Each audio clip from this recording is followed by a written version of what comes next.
ادعي لي يا أمي بالتوفيق، فدعاء الأم يفتح الأبواب المغلقة. فجزاك الله عني يا أمي خير الجزاء. أمي لو كان عمرك بيدي لزدته ولو كان فيه فنائي. أمي خذي من صحتي ولا تمرضي، أمي خذي من راحتي ولا تتعبي، أمي والله خذي من فرحتي ولا تحزني، فبدون أمي لا قيمة للحياة.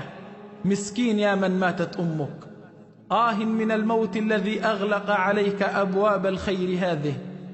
فيا من فقدت أمك ابكي على فقدها وأكثر من دعائك لها، ويا من لا زالت أمك باقية إلزم قدميها فثم الجنة، فسوف يأتي يوم ولن تراها.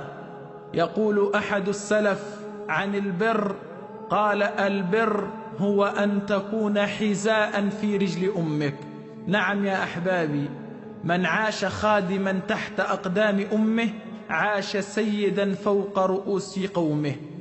تطلب الجنة بزعمك وهي تحت أقدام أمك، أرضعتك من ثديها لبنا، وغسلت بيمينها عنك الأذى، وآثرتك على نفسها بالغذاء. هذا وكم عاملتها بسوء الخلق مرارا، فدعت لك بالتوفيق سرا وجهارا. حتى الملتقى، لكم مني أطيب المنى.